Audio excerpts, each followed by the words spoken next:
অসমক আমি আৰু অসমৰ বাহিৰৰ মানুহেও শংকৰদেৱ মাধৱদেৱ আজান ফকীৰৰ দেশ বুলি জানে, লাচিতৰ দেশ বুলি জানে। আমি শংকৰদেৱ মাধৱদেৱ আজান ফকীৰৰ আদৰ্শৰে বহু যুগ আগৰ পৰাই অসমীয়া জাতি পৰিচালিত হৈ আছে। লাচিত বৰফুকনৰ আদৰ্শৰে অসমীয়া জাতি পৰিচালিত হৈ আছে। তো অসমৰ মাননীয় মুখ্যমন্ত্ৰী হিমন্ত বিশ্ব শৰ্মাই শংকৰদেৱ মাধৱদেৱ আজান ফকীৰৰ আদৰ্শক হত্যা কৰি লাচিত বৰফুকনৰ আদৰ্শক হত্যা কৰি RSSৰ আদৰ্শৰে অসমীয়া জাতি পৰিচালিত কৰিব বিচাৰি আছে। বিজেপিৰ আদৰ্শৰে অসমীয়া জাতি পৰিচালিত কৰিব বিচাৰি আছে। কিন্তু হিমন্ত বিশ্ব শৰ্মাই মনত ৰখা উচিত, বিজেপি দলে মনত ৰখা উচিত যে অসমীয়া জাতি কেতিয়াও শংকৰদেৱ মাধৱদেৱ আজান ফকীৰ লাচিত বৰফুকনক পাহৰি নাযায়।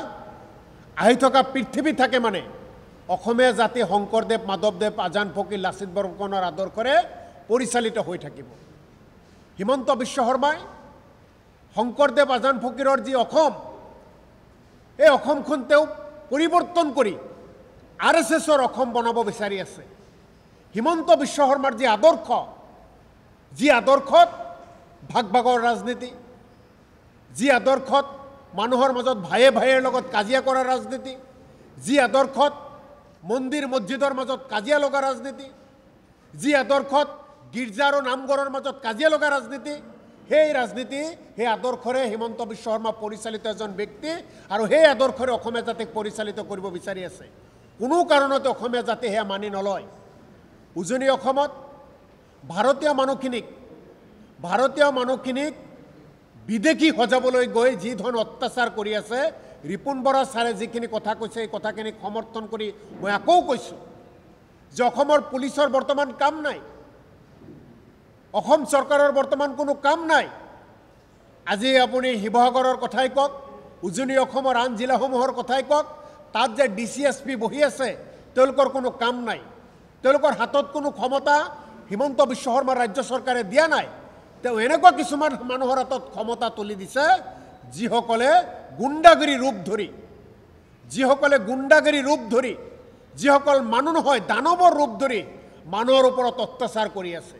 গতিকে হিমন্ত বিশ্ব শৰ্মাৰ চৰকাৰখনক, হিমন্ত বিশ্ব শৰ্মাক মই আহ্বান জনাইছোঁ যে আপুনি শিৱসাগৰৰ DCSPক পৰিৱৰ্তন কৰি এই আপুনি যে গুণ্ডাৰূপী কিছুমান যুৱকক দি মানুহক অত্যাচাৰ কৰি আছে তেওঁলোকক DC-ৰ আসনত বহাই দিয়ক, SP-ৰ আসনত বহাই দিয়ক। অসম আজি হিমন্ত বিশ্ব শৰ্মাৰ হাতত অসমীয়া জাতি আজি সুৰক্ষিত নহয়। অসমত আকৌ এটা অশান্তি পৰিৱেশ কৰাৰ কাৰণে এই চৰকাৰখনে চেষ্টা চলাই আছে। তাৰ উদ্দেশ্য এটাই, কিছু আহি থকা 4-5 মাহ পিছত, 7-8 মাহ পিছত অসমত নিৰ্বাচন হ'ব আৰু উজনি অসমত স্বদেশী মানুহক হাৰাশাস্তি দি চলি আছে বাংলাদেশীৰ নামত। এয়া বিজেপিৰ এটা পলিটিকেল এজেণ্ডা, এয়া বিজেপিৰ ৰাজনৈতিক এটা কাৰ্যসূচী। আৰু বিজেপি দলে অসমৰ মানুহৰ মাজত কাজিয়া লগাই, ধৰ্ম আৰু জাতিৰ নামত কাজিয়া লগাই 2026ত তেওঁলোকে দিছপুৰ দখল কৰাৰ কাৰণে এটা ষড়যন্ত্ৰ ৰচনা কৰিছে। আৰু এই ষড়যন্ত্ৰ অসমীয়া জাতিয়ে কেতিয়াও ছাকচেছ হ'ব নিদিয়ে, সফল হ'ব নিদিয়ে। অসমত আজি আইন মানুহে হাতত তুলি লৈছে, হিমন্ত বিশ্ব শৰ্মাই তাক কোনো বাধা দিয়া নাই। আপুনি বিভিন্ন বিত্তীয় পৰিৱেশৰ পৰা আৰম্ভ কৰি আপুনি যদি আইন শৃংখলা পৰিৱেশ অসমত দেখে, তেনেহ'লে হিমন্ত বিশ্ব শৰ্মা মুখ্যমন্ত্ৰীৰ গাদীত বহি থকাৰ কোনো নৈতিক অধিকাৰ নাই। অসমত অতি সোনকালে অসমীয়া জাতি যাতে শান্তিত বসবাস কৰি থাকিব পাৰে, অসমত যাতে শান্তি থাকিব পাৰে, অসমীয়া মানুহে যাতে নিজে স্বাধীনভাৱে অসমত নিজৰ মৌলিক অধিকাৰ লৈ জীৱন যাপন কৰিব পাৰে, তাৰ কাৰণে অসমত এতিয়া দৰকাৰ ৰাষ্ট্ৰপতি শাসনৰ।